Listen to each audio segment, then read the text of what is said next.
Out of curiosity, do either one of you know the definition of insanity?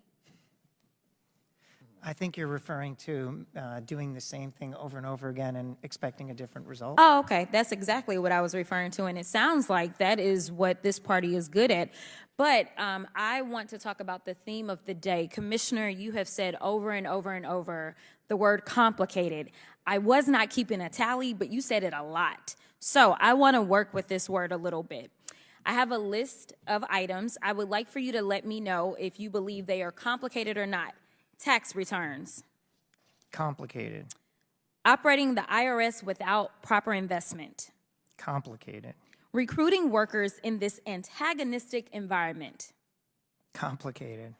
Auditing millionaires and billionaires. Complicated.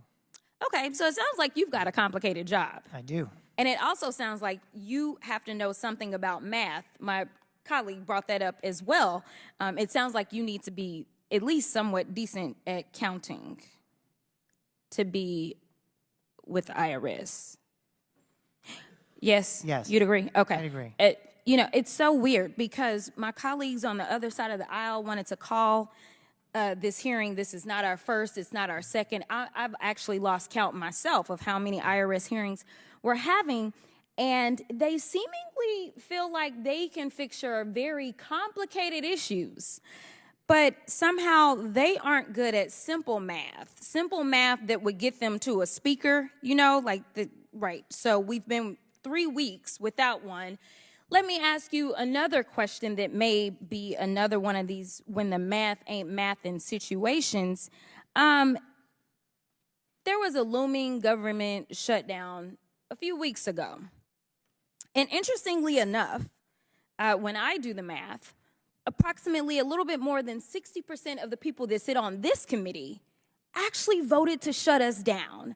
Now, out of curiosity, for everyone that claims to care about their constituents, do you think it's easier or more difficult to operate as the IRS when, say, there's a shutdown? It is very disruptive to our operations. Very disruptive. Let me give you another number that is very concerning to me. That number is 24. 24 represents the number of days that we have before the continuing resolution that 60% of, and when I say my colleagues, I'm talking about across the aisle, not on this side. We were about at 100%. Actually, we were 100% on this committee that voted to make sure that the government did not shut down. But if in 24 days we don't have a speaker because they can't figure out their math, and we shut down, is that going to help you answer more phone calls or less phone calls? A lot less. Oh, okay. All right.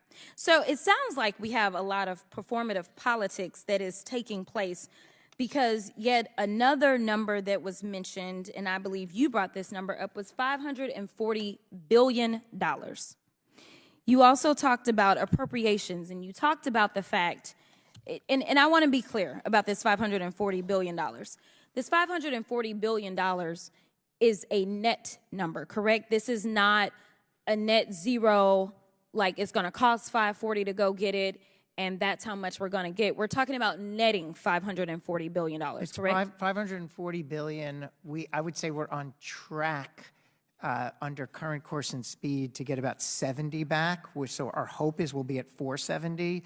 But yeah, it's $470 billion, which is what's owed versus what's paid. Okay, very good.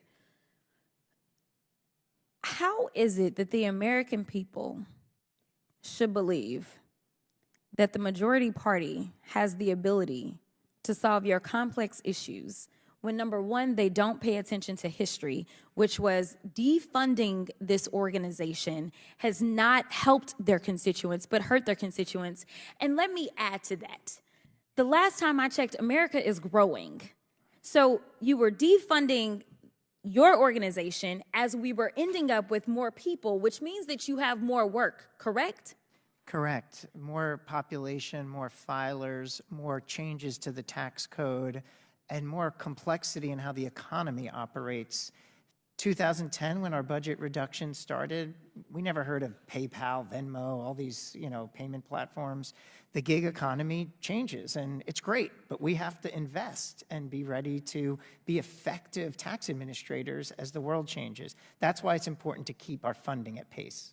I agree. And as the child of an IRS worker, I absolutely want to thank you for what you do. And obviously, I always must send love to my mama.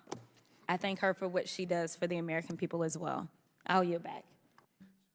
Gentlewoman yields.